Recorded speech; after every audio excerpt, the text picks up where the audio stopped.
Welcome to the 1,000 Nights and One Night.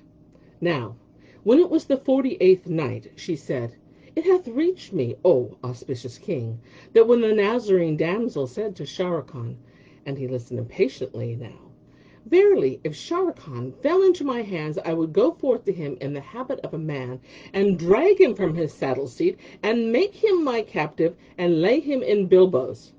Pride and passion and knightly jealousy took possession of him, and he desired to discover and declare himself, and to lay on low.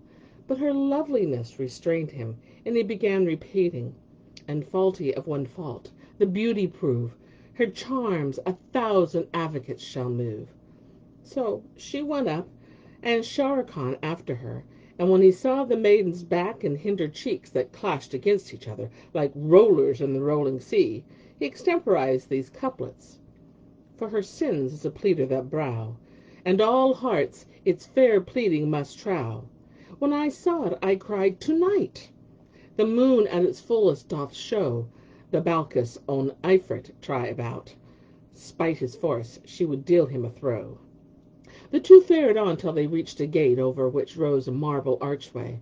This she opened, and ushered Sharrkan into a long vestibule, vaulted with 10 connected arches, from each of which hung a crystal lamp glistening like a spark of fire.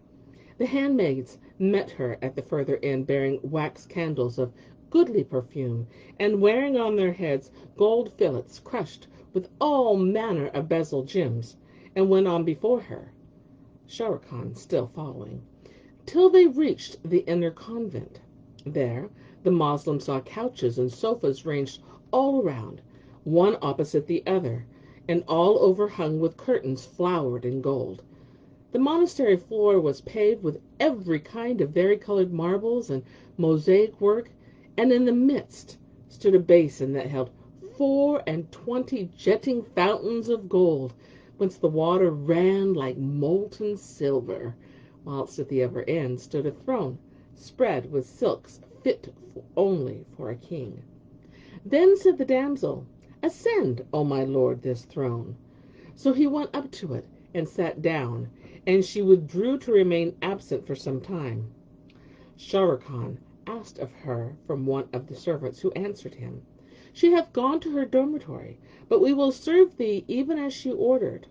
So they set before him various kinds of rare varieties, and he ate a sufficiency when they brought him a basin of gold and an ewer of silver, and he washed his hands. Then his thoughts reverted to his army, knowing not what had befallen it in his absence, and calling to mind also how he had forgotten his father's injunctions. So he was troubled about this case, repenting of what he had done till the dawn broke, and the day appeared, when he lamented and sighed and became drowned in the sea of sadness, and repeated, I am not lost to prudence, but indeed here I'm bewildered. What shall be my rede? Would any aid me in mine ails of love? By mine own might and sleight would I be freed? But my heart is lost in passion's scent. To none save Allah can I trust my need. When he ended his verse, behold, they came up to him a rare show, and a fair more than 20 maidens, like crescents, encompassing the young lady, who shone in the midst as the full moon among the constellations, guarding and girding her. She was cast in brocade befitting kings. Her breasts were like twin pomegranates. A woven zone set with all kinds of jewels tightly clasped her waist, which expanded below into jutting hips, and her hinder cheek stood out as a mound of crystal supporting a silvern shaft. When Sharrkan looked at her, his wits went nigh to fly away from him with delight, and he forgot army and wazir as he gazed on her fair head, decked and dighted with network of pearls set off by divers sort of gems. Handmaids on her right and handmaids on her left bore her train, as she paced with dainty, graceful gait, in all the pride of seemlihead.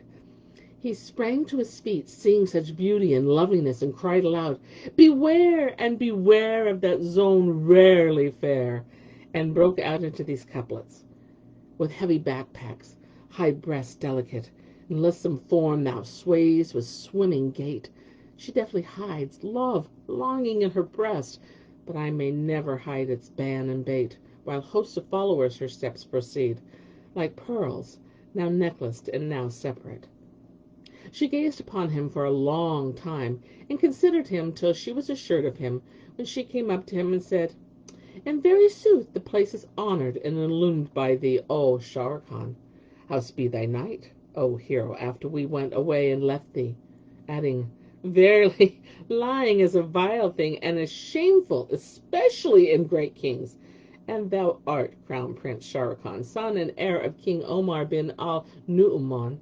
So henceforth make no secret of thy rank and condition, nor let me hear aught from thee but the truth.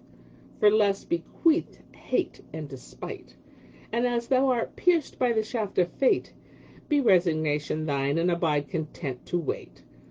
When he heard his words, he saw the artifice availed him not, and that he acknowledged the truth in saying, "I am Shah Khan bin Omar bin al-Nu-uman, whom fortune hath afflicted and cast into this place. So whatsoever thou willest, do it in my case." She hung her head groundwards in a long while, then turned to him and said, "Be of good cheer, and let thine eyes be cool and clear, for thou art the guest of my hospitality, and bread and salt hath made a tie between me and thee. Wherefore thou art in my ward and under my safeguard. Have no fear. For by the truth of the Messiah, if all on earth sought to do thee harm, they should not come at thee till life had left my body for thy sake. Indeed, thou art now under the charge of the Messiah and of me." Hereat she sat her down by his side, and fell to playing with him, till his alarm subsided, and he knew that she desired to slay him. She would have done it during the past night. Presently she bespoke in the Grecian tongue one of her slave girls, who went away, and soon came back bringing a beaker and a tray of food. But Shah Khan abstained from the eating, and said to himself, "Happily she hath put something in the meat." She knew what was in his thought, so she turned to him and said, "By the truth of the Messiah, the case is not on such wise, nor is there aught in this meat of what thou suspectest. Had my mind been on slaying them, I had slain them ere now." Then she walked up to the tray, and ate of every dish a mouthful, whereupon Shah Khan came forward and ate too.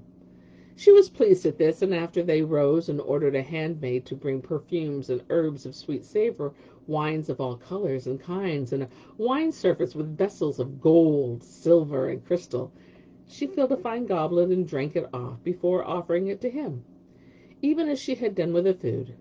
Then she cowned a second and handed it to him. He drank, and she said to him, "O Moslem, see how thou art here in all solace and delight of life." And she ceased not to drink and ply him with drink till he took leave of his wits. And Shahrazad perceived the dawn of the day, and ceased saying her permitted say. And so do I, until the morrow.